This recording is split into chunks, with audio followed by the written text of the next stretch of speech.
The hair-raising adventures of Sam Spade, detective. Brought to you by the makers of Wild Root Cream Oil for the hair.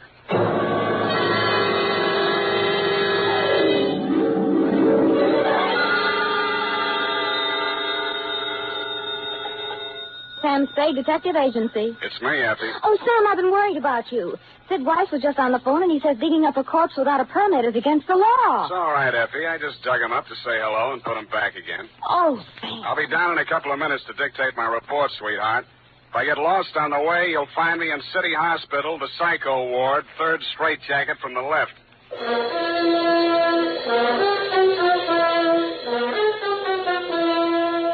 Dashiell Hammett, America's leading detective fiction writer and creator of Sam Spade, the hard-boiled private eye, and William Spear, radio's outstanding producer-director of mystery and crime drama, join their talents to make your hair stand on end with the Adventures of Sam Spade. Presented each week by Wild Root Cream Oil, the non-alcoholic hair tonic that will put your hair back in place again, grooming it neatly, naturally, the way you want it. Fellows, if a girl can spend half an hour under a hot dryer in a beauty parlor to look her best for you, certainly you can spend half a minute sprucing up with Wild Root Cream Oil hair tonic to look your best for her. Now, that's all it takes, and Wild Root Cream Oil grooms your hair neatly and naturally, the way girls like to see it. Besides, it relieves dryness and removes loose dandruff. There's not a drop of alcohol in Wild Root Cream Oil. It contains lanolin. So get the big economy-size bottle at your drug or toilet goods counter. And now, Wild Root brings to the air the greatest private detective of them all in The Adventures of Sam Spade.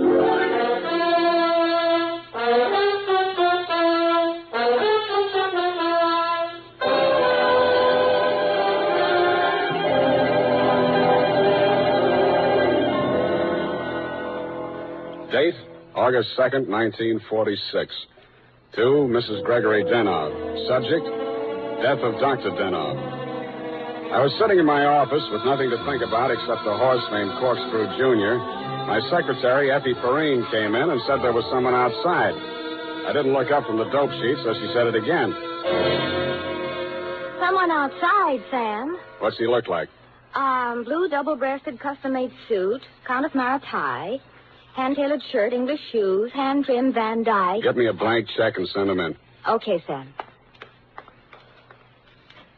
Please come in. Mr. Spade will see you now, sir. Thank you. You are Mr. Spade, Sam Spade. What can I do for you? I'm Dr. Gregory Denov, a psychoanalyst. I need your help. Lie down, doctor, and tell me all about it. I see you might also be noted for your sense of humor as well as your discretion. Who told you I was discreet? A man named Nicolaitis. Well, you tell Nicolaitis I think he's cute, too. What else does he say about me? That I can trust you with $10,000. Oh. Is this Mr. Nicolaitis one of your patients? No, he isn't. As a matter of fact, he's gotten possession of some private records of mine. Well, it's rather involved. Nicolaitis is shaking you down, and he picked me as the middleman, is that it? This is not an ordinary case of blackmail. Blackmail is blackmail, even if you do it in Technicolor. Well, as you may know, a psychoanalyst keeps a faithful transcript, a detailed record of everything a patient says during consultation, no matter how intimate or shocking. Yeah? This man, Nicolaitis, has managed to gain possession of a copy of one of these case histories. The patient is a very celebrated person, and should this material be divulged, it may have very serious consequences for both my patient and for me. Doctor, your best bet's the San Francisco Police Department. No, that's out of the question. Then I'm afraid I can't help you. Why not? Nicolaitis said I'm a private detective. When I take on a client, I take on his troubles. My job is to protect him, not to stand by and see him milked.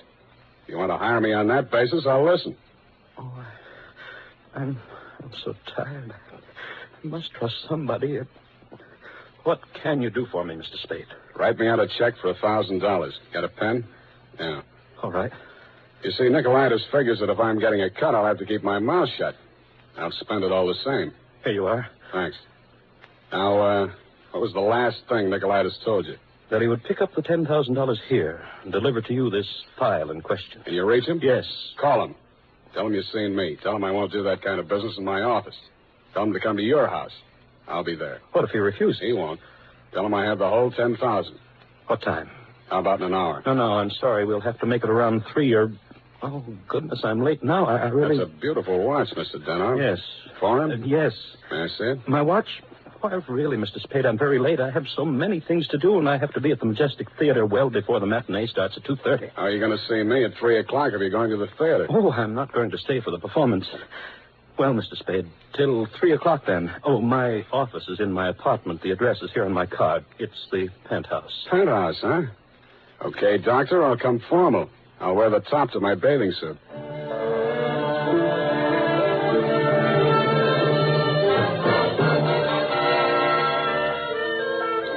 I left my office around 2:30 and started walking up Nob Hill.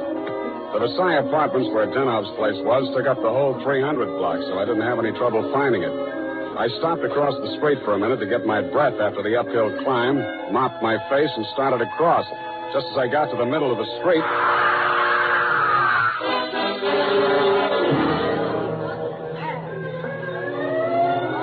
The crowd was packed in so close around I couldn't see who'd done the Brody, but I had a pretty good idea. The cops had the sidewalk roped off and guards posted at the building entrance. It took me maybe 20 minutes to elbow my way through and show my credentials. Sergeant Levine had the front door, so they let me in. Lieutenant Dundee of Homicide met me at the door of the penthouse. Hiya, Sam. What do you want? I want to see Dr. Denov. The doctor's dead. Dead? Yeah. He's my client. They can't do this to me. How? Hit a Brody out the window. What are you here for? To see his wife. Okay with you? Why not? She's inside. Thanks. Mrs. Daniel, please. With all due respect for your grief, I must have the keys to the cabinet where Gregory kept his confidential files. You realize that you wished me to take charge of his patients and that I am responsible. All this police and so on. Oh, we must get those files out of here as soon as possible. Yes? My name is Spade. I am Dr. Zoya. I was poor Dr. Denov's oldest friend. If there's anything I'd like to see you, Mrs. Denov, alone. But you police have already asked her so many questions. You see, she's not in the... I'm not with the police. I'm a private detective. I was working for Dr. Denov. A private detective? He was in trouble, you see. You see, Dr. Sawyer, the police won't believe me. Mr. Spade, you'll tell them. You'll tell them he didn't commit suicide. Well, Mrs. Denov, I guess that takes care of everything here. It's clearly suicide. Oh, idiots. Blind, stupid idiots. Suicide. My husband, he treated suicides. He would never... No, please. It will be all right, my dear. I'm sorry. She's hysterical. Yeah. If I had the time, Mr. Spade, I would... Tell them. Please, Mrs. Dano. The undertaker has been arranged for burial at 7 o'clock, Beit Israel Cemetery. Now, please, the key to Gregory's files. Here, take it and go. Go ahead, all of you. Okay, we'll call you now. Oh, I'm so sorry, gentlemen. This hysteria, a simple traumatic condition. If I only had the time. Who can I turn to? Who will help me? You think it's pleasant? You think my husband would rest if they said I committed suicide? What shall I do? What shall I do? What shall I do? Oh, you... Dr. Zoya didn't have the time, neither have I. You think it's murder? Who do you think killed your husband? To name someone? That's a very serious charge, Mr. Spade. Goodbye, Mrs. Denov. Constance Brent. You mean Constance Brent, the actress? Yes. Yes, she was his last patient this morning. She had threatened to kill him before. How do you know? My husband said so. To you? And he'd written it down on his notes on her case. Once before, she'd almost pushed him from that same window. How about your husband and Miss Brent? Oh, I knew she was falling in love with my husband. That always happens. They call it a transference. But in this Your case... husband told me Miss Brent was acting in a play this afternoon over at the Majestic. Yes, Midsummer Night's Dream. But she was here. I know she was here. Miss Ray, the receptionist, was coming back from lunch when she heard voices arguing inside. And she was sure it was Miss Brent's voice. Show me the doctor's case history on Miss Brent. I can't. It's missing. As soon as it happened, I went to the files. I meant to show it to the police. Who could have taken it? Constance Brent was the last one in that room before he died. Yeah. When did you see Nicolaitis last? Nick, who? Skip it. Where can I reach you in case... For the next couple of hours, I'll be at the Majestic Theater. I want to see how good an actress this Constance Brent is.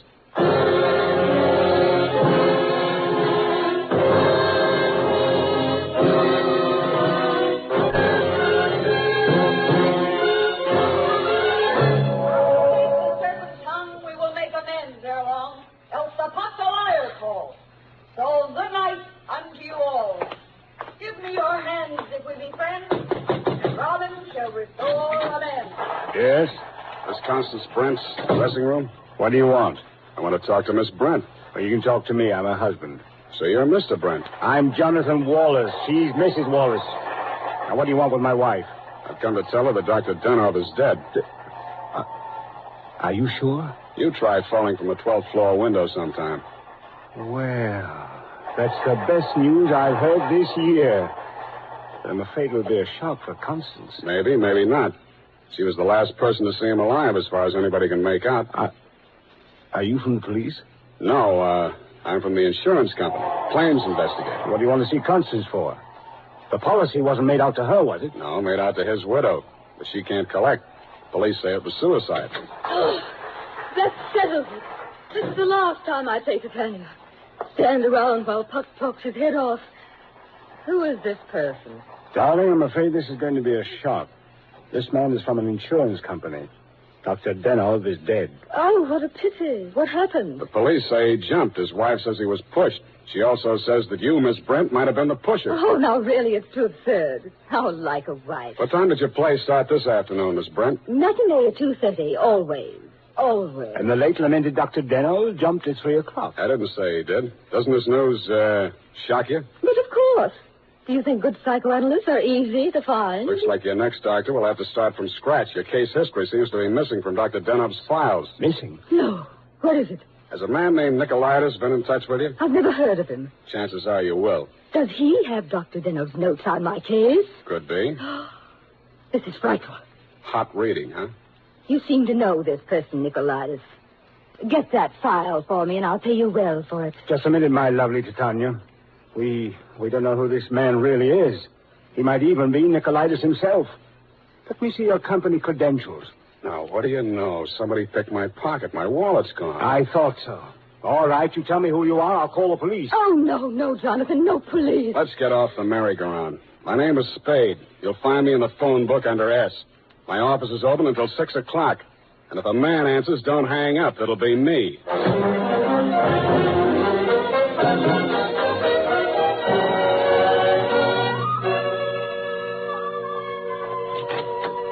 Hello, Effie. You found a Nicolaitis yet? Not one. I even tried spelling it backwards. Nobody ever heard of a man named Nicolaitis. I'm beginning to think there ain't no such person.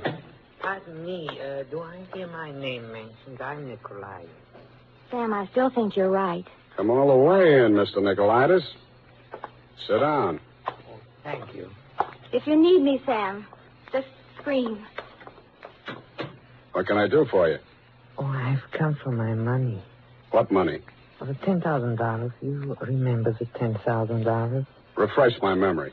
Oh, Dr. Denov, the gentleman who visited you this morning? Oh, that $10,000.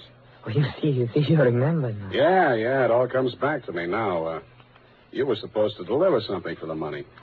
Since Dr. Denov is dead, that is no longer important. You will give me the money, please, and I will not disturb your afternoon any further. Suppose I refuse? Oh, that would grieve me. In my grief, there is no telling what I might do. Dr. Denov's dead. There's nothing more you can do to hurt him. Oh, never would I attempt to hurt poor Dr. Denov, but in my sorrow, it would be so great if I should be forced to hurt the woman he loved. After all, as Titania says, these are the forgeries of jealousy. Titania, huh? Ah, yes. Midsummer Night's Dream. Act 1, Scene 18. I'm a little rusty on my Shakespeare. Oh, you are indeed, Mr. Spade. Titania doesn't appear until well into Act 2. She doesn't, huh? Yeah. Yeah, that's right. Yeah. I guess she isn't on for 40 minutes or so. Yes, indeed, Mr. Spade, but I didn't come here to discuss drama. What else have you got to discuss? When Dr. Denov died, your market died with him. That is a very unprogressive view, Mr. Spade. There's always a gentleman named Jonathan Wallace. Why, you fiend. You don't mean you'd sell to both of us. Mr. Spade, how can you have such a low opinion of me? I will prove my integrity. I will give you the material. You give me the money. Hand it over. In the Levant, Mr. Spade, we have a saying. He who goes too close to the bear soon loses his beard. I have left my beard at home. Okay, I'll meet you anywhere you say, anytime you say. Excellent. At 7 in your apartment? Won't that be walking into the bear's cave? In the Levant, Mr. Spade, we have a saying. Private dicks do not kill people in their own apartments.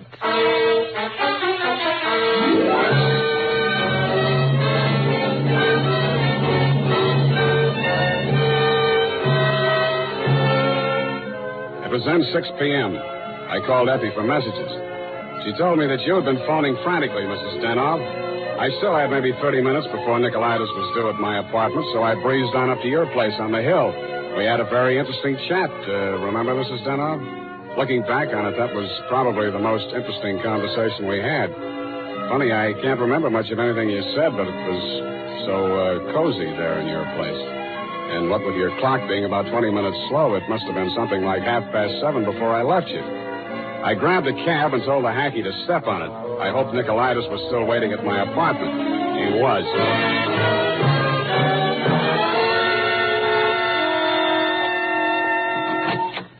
Mr. Nicolaitis, I'm sorry to be late.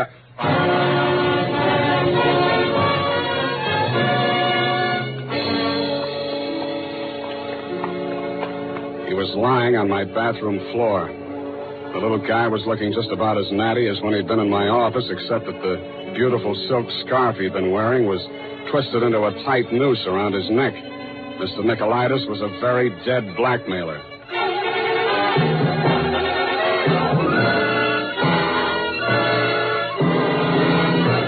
The makers of Wild Root Cream Oil are presenting the fourth in a new series of programs bringing to the air for the first time the adventures of Dashiell Hammett's famous private detective, Sam Spade.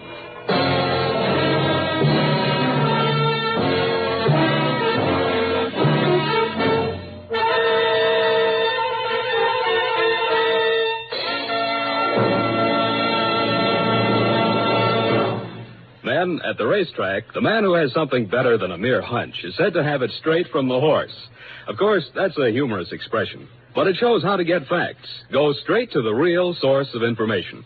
And that's why we went straight to hundreds of men in metropolitan New York to find out what men really want in a hair tonic. And their answers show that Wild Root Cream Oil has all 5 advantages chosen by this impartial consumer jury of men. 1, Wild Root Cream Oil grooms your hair neatly and naturally, never leaves it sticky or greasy. 2, Wild Root Cream Oil relieves annoying dryness. 3, it removes loose dandruff. 4, it's non-alcoholic. And 5, it contains soothing lanolin. Remember, no other leading hair tonic gives you all 5 of these important advantages. Is it any wonder that 4 out of 5 users in a nationwide test preferred Wild Root Cream Oil to all other hair tonics they'd tried? So next time you visit your barber, ask for Wild Root Cream Oil and get the big economy-size bottle of Wild Root Cream Oil at your drug or toilet goods counter.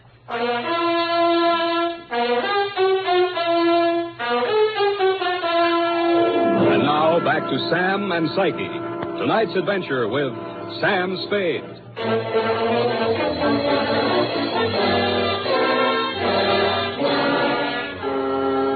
His eyes were open, and he seemed to be looking right at me as I bent over him. The finger marks in his throat were too blotchy to be of any use.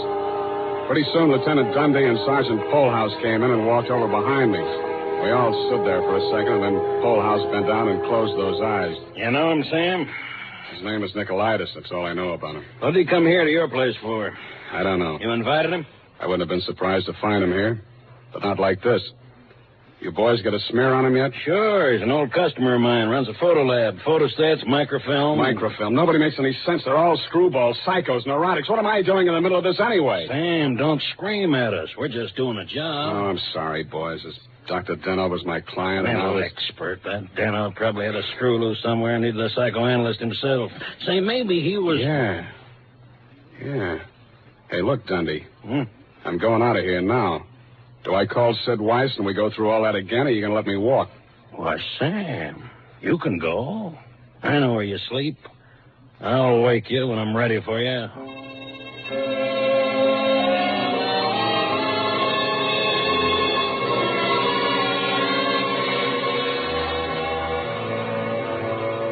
Well, Mr. Spade?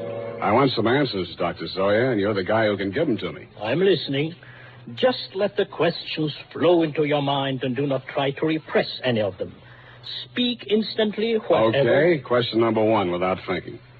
Do you think Dr. Denoff was a suicide? Well, I had not seen Dr. Denoff for many years. He had been my student in Vienna. I was his analyst, in fact. That's all very interesting, Doctor, but my question... Yes. Did poor Dr. Denoff commit suicide? I have reviewed all the material, manifest and hypothetical, and I came to the conclusion, no, it was quite impossible. You see, these paranoid and Okay, question number two. Was Dr. Denoff in love with Constance Brent? I suppose I can now answer that question. When I arrived in San Francisco, I found him in great distress. He told me he feared he was losing his objectivity towards this patient. In other words, he was in love with her. Yes. You think she might have murdered him? All psychoanalytical subjects develop aggressive feelings toward the doctor. Nearly all of my patients have threatened me at one time or another. You don't say. Tell me, Dr. Zoya, you know anything about Jonathan Wallace, Miss Brent's husband? A violent type, almost psychotic. Yeah? How about you, Dr. Zoya? Could you have done it? That is a most interesting question, Mr. Spade. When I arrived here from Vienna without funds, dependent on the kindness of my former students, I must confess that I felt a certain antagonism. It disturbed me to realize that a man of my standing in the profession should be dependent on the goodwill of a younger and, I sincerely believe, less gifted man.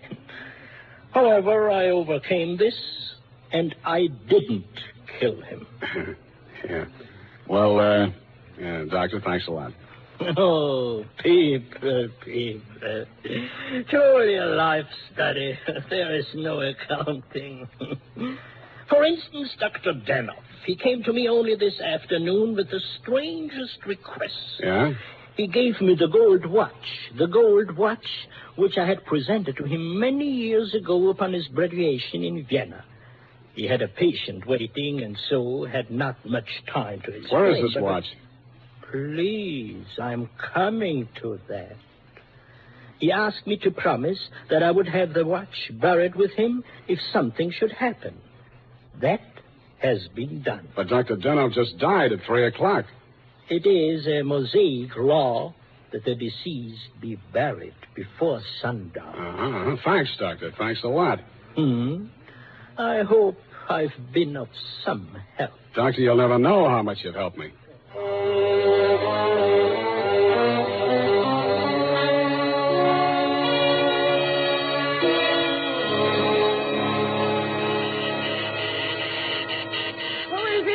Spade. Oh, what's happened? I think I got the answers, Mrs. Denoff. That file on Constance Brent. Your husband knew that you'd been going through it. Mr. Spade. Shut up and listen to me. He took it out of the files, had it microfilmed for his own private records, and destroyed the original. Really? The man who did the microfilming was Nicolaitis. He delivered one print to your husband and kept another for himself. He was murdered in my apartment for the copy he used to shake down your husband. The killer now has that copy, if it hasn't already been destroyed. But we can still put our hands on the first strip of microfilm, which you delivered to your husband. This is astonishing. How? It's in the gold watch, which was buried with him. Oh, the watch that Dr. Zoya... That's right. Denoff made up his mind that whatever he knew about Constance Brent was going to go to the grave with him. What are you doing tonight? Nothing. And we got a date, sweetheart, you and I. I'll be back toward the wee hours. All paths lead to the grave. Ophelia, Act 6. Gregory's grave? But shouldn't we get a court order and have it done properly? The courts don't open until 10 in the morning, sweetheart, and Lieutenant Dundee's going to start asking me some questions about that stiff in my apartment before then. You see, baby, I can't wait.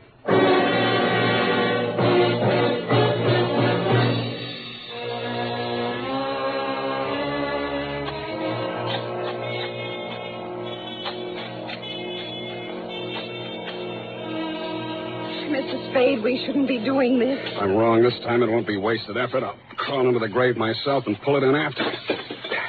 Here.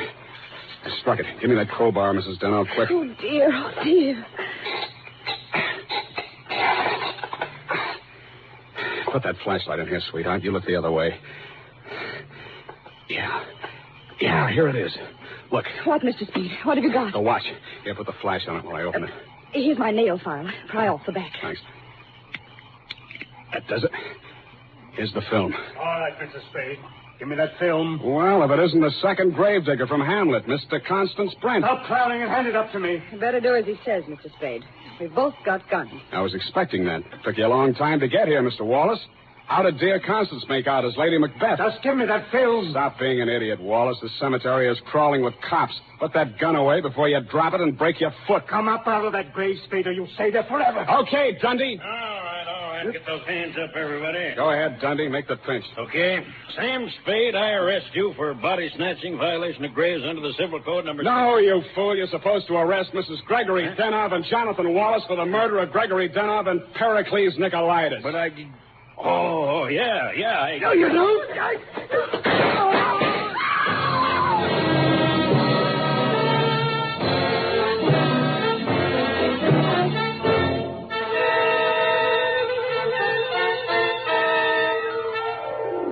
It was smart of you, Mrs. Denov, to make me late for my appointment with Nicolaitis. You did that so that Wallace could nail him in my apartment for the microfilm. You thought you could use that film to pin Denov's murder on Constance Brent. But after your late husband caught you tampering with his files, he added a few well-chosen words to it so that the film put the finger on you and your boyfriend, Mr. Wallace, in case anything happened to the doctor. So Wallace had to kill Nicolaitis. You weren't smart to push your husband out the window.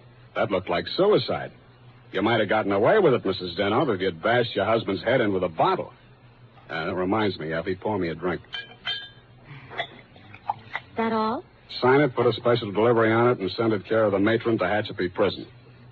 Go on, have one yourself. Oh, thank you. Here's how. Oh. You'll get used to it. Good night, Sam. Good night, sweetheart.